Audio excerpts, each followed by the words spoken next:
அனைவருக்கும் வணக்கம். இந்த வீடியோவில் என்ன பார்க்க போகிறோன்னா, ஏப்ரல் மந்தோட கரண்ட் ஈவெண்ட், அதாவது 11லேருந்து 20 வரைக்கும் இருக்கிற டேட்டில் முக்கியமான நடப்பு நிகழ்வுகள் பார்க்க போகிறோம். ஃபஸ்ட்டு கொஸ்டின் பாருங்கள். சமீபத்தில் மத்திய மாநில அரசுகளின் உறவுகள் குறித்து விரிவாக ஆராய யாருடைய தலைமையில் குழு அமைக்கப்பட்டுள்ளது? ஆன்சர் ஆப்ஷன் ஏ, சூரியன் ஜோசப். ஓகேங்களா? அதாவது மத்திய மாநில அரசுகளின் உறவுகள் ஆராய இதுக்கு முன்னாடி ஒரு 5 குழு அமைச்சிருக்காங்க. அது என்னென்ன குழுன்னு சொல்லி பார்க்கலாம். ஃபஸ்ட்டு பாருங்கள், 1966 முதலாவது நிர்வாக சீர்திருத்த ஆணையம் சொல்லிட்டு ஒன்று அமைச்சிருப்பாங்க. அதுக்கப்புறம் பார்த்திங்கன்னா ராஜமன்னார் தலைமையில் 1969, அதுக்கப்புறம் 1983 பார்த்திங்கன்னா சர்க்காரியா கமிஷன் தலைமையில் ஒரு குழு அமைச்சிருப்பாங்க. இப்போ அதுக்கப்புறம் புஞ்சி தலைமையில், ஓகேங்களா, 2007 ஒரு குழு அமைச்சிருப்பாங்க. இந்த மாதிரி வந்து மத்திய மாநில அரசுகளின் உறவுகள் ஆராயறதுக்கு இந்த மாதிரி கமிட்டிலாம் அமைச்சிருக்காங்க. இப்போ ரீசெண்டாக இந்த மத்திய மாநில உறவுகள் இருக்கு இல்லைங்களா, அது ஆராயறதுக்காக சூரியன் ஜோசப் அவர்கள் தலைமையில் குழு அமைச்சிருக்காங்க. ஆப்ஷன் ஏ சரியான ஆன்சர். அடுத்த கொஸ்டின் பாருங்கள். தமிழக அரசு பாரதிதாசனுக்கு மணிமண்டபம் அமைக்கப்பட்டுள்ள இடம் எது? Option C Villupuram. சரியான ஆன்சர். அடுத்த கொஸ்டின் பாருங்கள். பள்ளி மாணாக்கருக்கான ஆதார் பதிவு மற்றும் புதுப்பித்தலில் சிறந்த பணிக்கான மத்திய அரசின் சாதனையாளர் விருது எந்த மாநிலத்திற்கு கிடைத்துள்ளதுன்னு கேட்டிருக்காங்க. ஆப்ஷன் ஏ தமிழ்நாடு. அதாவது ஆதார்லாம் இருக்கு இல்லைங்களா, அது புதுப்பிக்கிறது சிறப்பாக செயல்படுறதுக்கான எந்த மாநிலம் பார்த்திங்கன்னா நம்ம தமிழ்நாடு. அதாவது ஃபஸ்ட்டு மார்ச் 3, 2006 தான் ஆதார் வந்து ஒப்புதல் சட்டம் கொண்டு வந்திருப்பாங்க. அது நடைமுறைக்கு வந்தது 2010 தான் வந்திருக்கோம். ஆதார் பதிவு சட்டம் இருக்கு இல்லைங்களா, அது வந்துட்டு 2016 கொண்டு வந்தாங்க. அடுத்த கொஸ்டின் பாருங்கள். டிஜிட்டல் கல்வியறிவு பெற்ற மக்கள் அதிக வாழும் மாநிலம் எது? Option C Kerala. அதாவது டிஜிட்டல் மூலிமா ஆல்ரெடி கல்வியறிவு அதிகமாக இருக்கிறது கேரளா தான் வரும். அதே மாதிரி டிஜிட்டல் கல்வியறிவு இருக்கு இல்லைங்களா, அதில் அதிக மக்கள் வாழும் மாநிலம் எது பார்த்திங்கன்னா ஆப்ஷன் சி கேரளா. சரியான ஆன்சர். அடுத்த கொஸ்டின் பாருங்கள். இந்தியா மற்றும் 9 ஆப்பிரிக்க நாடுகள் இணைந்து மேற்கொள்ளும் கூட்டு கடற்படை பயிற்சி எங்கு தொடங்கப்பட உள்ளதுன்னு கேட்டிருக்காங்க. Option B Tanzania. சரியான ஆன்சர். அடுத்த கொஸ்டின் பாருங்கள். ஆளுநர் அனுப்பும் மசோதாக்கள் மீது குடியரசுத் தலைவர் எத்தனை மாதங்களுக்குள் முடிவு எடுக்க வேண்டும் என்று உச்சநீதிமன்ற தீர்ப்பில் தெரிவித்துள்ளது? Option D 3. அதாவது 3 மாதத்துக்குள்ளே வந்துட்டு ஆளுநர் அனுப்புகிறார் இல்லைங்களா, அந்த மசோதாக்கள் எல்லாமே குடியரசுத் தலைவர் வந்து 3 மாதத்துக்குள்ளே அதாவது மறுபடியும் ஆளுநருக்கு அனுப்பணும் அப்படின்னு சொல்லிட்டு உச்சநீதிமன்ற தீர்ப்பில் தெரிவிச்சிருக்காங்க.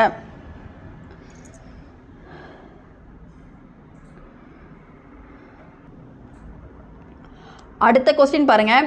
எந்த ஐஐடியின் கனரக மின்சார வாகனங்களுக்கான அதிவேக சார்ஜருக்கு தேசிய தரச்சான்று வழங்கப்பட்டுள்ளதுன்னு கேட்டிருக்காங்க. Option D Chennai IIT. அதாவது இது எதுக்கு அப்படின்னா, அதாவது மின்சாரம் மற்றும் தொழில்துறையில் வந்து சிறப்பாக செயல்படுவதற்காக இந்த மாதிரி வந்து தரச்சான்று கொடுக்குறாங்க. இந்த டைம் வந்துட்டு அந்த மின்சாரம் மற்றும் வாகனங்கள் இருக்கு இல்லைங்களா, அது அதிவேக சார்ஜருக்காக தேசிய தரச்சான்று எந்த நிறுவனம் அப்படின்னா சென்னை ஐஐடி. சரியான ஆன்சர். அடுத்த கொஸ்டின் பாருங்கள். தமிழக அரசு பழங்குடியினர் தொல்குடி வாழ்வாதார திட்டம் எத்தனை கோடியில் செலவில் மேற்கொள்ளப்படுகிறதுன்னு கேட்டிருக்காங்க. ஆப்ஷன் ஏ 1000 கோடி செலவில். இந்த கொஸ்டின்லாம் வந்துட்டு தொல்குடி, அதாவது தொல்லியல் ஆராய்ச்சி யூனிட் 6 இருக்கு இல்லைங்களா, அது சம்மந்தப்பட்ட கொஸ்டினில் இந்த மாதிரி வர வாய்ப்பு இருக்குது. இங்கே கொஸ்டின் பார்க்கும்போது ஆப்ஷன் ஏ சரியான ஆன்சர். அடுத்த கொஸ்டின் பாருங்கள். உச்சநீதிமன்றத்தின் 52வது தலைமை நீதிபதியாக பொறுப்பேற்றுள்ளவர் யாருன்னு கேட்டிருக்காங்க. ஆப்ஷன் பியில் இருக்கிற PR கவாய். இதுக்கு முன்னாடி இருந்து 51வது தலைமை நீதிபதியாக இருந்தவர் சஞ்சீவ் கண்ணா அவர்கள்.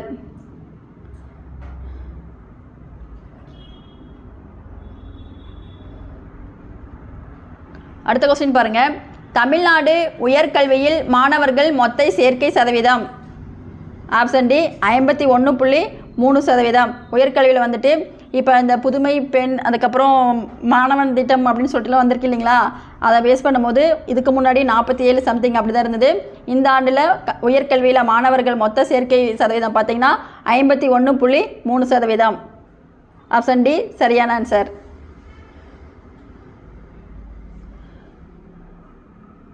அடுத்த கொஸ்டின் பாருங்கள். இந்தியாவில் முதன்முறையாக எந்த மாநிலத்தில் ரயிலில் ஏடிஎம் வசதி தொடங்கப்பட உள்ளது அப்படின்னு கேட்டிருக்காங்க. Option D Maharashtra. மகாராஷ்டிராவில் தான் வந்துட்டு அந்த மும்பை பகுதியில் இருக்கிறீங்களா, அங்கே ரயிலில் போகும்போது ஏடிஎம், அதாவது ரயில்லையே பணம் எடுக்கிறதுக்காக ஏடிஎம் வசதி ஏற்படுத்தியிருக்காங்க.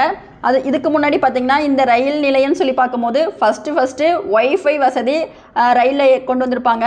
எப்போ அப்படின்னா 2007 கொண்டு வந்திருப்பாங்க.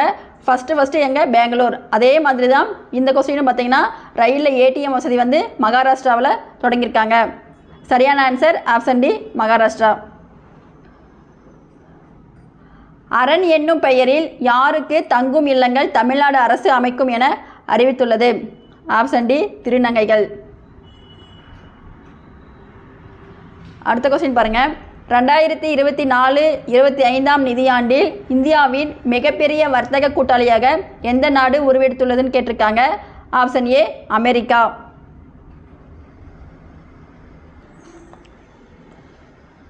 ஆப்ஷன் ஏ அமெரிக்கா தான் சரியான ஆன்சர்.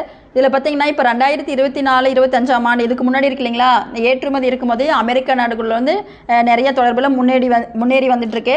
அது மட்டும் இல்லாமல் இப்போ 2024-25 வரைக்கும் 131.84 பில்லியன் இருக்கு இல்லைங்களா, அந்த அளவுக்கு வந்துட்டு நிதியில் வந்துட்டு மிகப்பெரிய வர்த்தக கூட்டாளி நாடாக அமெரிக்கா உருவெடுத்துள்ளது.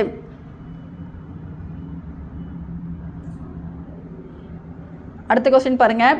டஸ்லிக் என்பது எந்த இரு நாடுகளுக்கு இடையில் கூட்டு இராணுவ பயிற்சி நடைபெற உள்ளதுன்னு கேட்டிருக்காங்க. ஆப்ஷன் சி இந்தியா மற்றும் உஸ்பெகிஸ்தான். இந்தியா உஸ்பெகிஸ்தான் சரியான ஆன்சர். ஆப்ஷன் சி சரியான ஆன்சர். இந்திய விண்வெளி வீரர் சுபான்ஷி சுக்லா எந்த திட்டத்தின் கீழ் விண்வெளிக்கு செல்கிறார் அப்படின்னு கேட்டிருக்காங்க. Option A Axiom 4. அடுத்த கொஸ்டின் பாருங்கள். கலைஞர் கைவினை திட்டம் மத்திய அரசின் எந்த திட்டத்திற்கு மாற்றாக தொடங்கப்படுகிறதுன்னு கேட்டிருக்காங்க. Option C Vishwakarma. ஓகேங்களா, இந்த விஸ்வகர்மா மட்டும் இதுக்கு முன்னாடியே வந்துட்டு இந்த கைவினை ஊக்குவிக்கிறாங்களா, அதை கைவினை தொழில் செய்கிறாங்க இல்லைங்களா, அவங்கள வந்து ஊக்குவிக்கிறதுக்காக தான் இந்த திட்டம் கொண்டு வந்திருக்காங்க. அதாவது செப்டம்பர் 17, 2023 விஸ்வகர்மா என்ற பேரில் தான் வந்துட்டு இருக்கும். ஆனால் இப்போ ரீசெண்டாக வந்து கலைஞர் கைவினை திட்டம் அப்படின்னு சொல்லிட்டு மாற்றிருக்காங்க. இங்கே பார்க்கும்போது சரியான ஆன்சர் பார்த்தீங்கன்னா ஆப்ஷன் சி.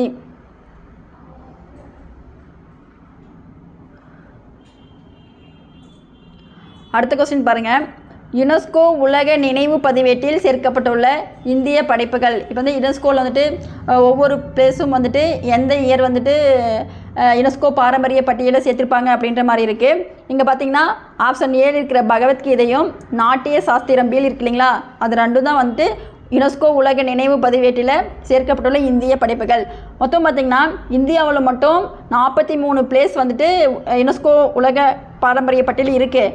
அதில் வந்துட்டு இப்போ ரீசெண்டாக 2 சேர்த்திருக்காங்க. அதுதான் வந்துட்டு பகவத்கீதை, நாட்டிய சாஸ்திரம். ஆப்ஷன் டி சரியான ஆன்சர். ஏ மற்றும் பி.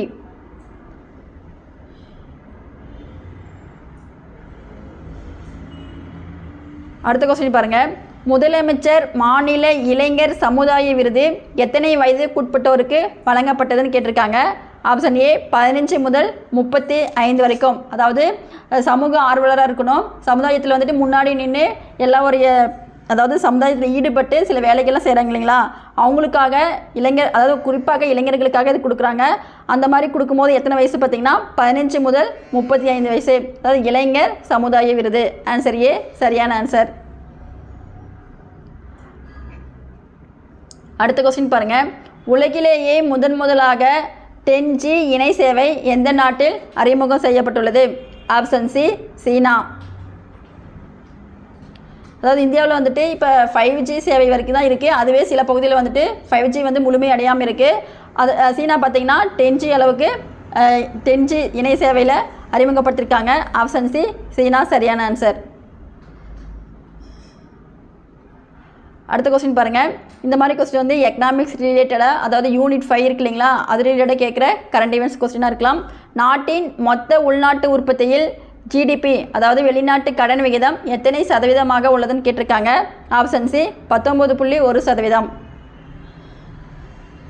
இந்த வீடியோவில் வந்துட்டு ஏப்ரல் 11லேருந்து 20 வரைக்கும் பார்த்தாச்சு. அனைவருக்கும் நன்றி, வணக்கம்.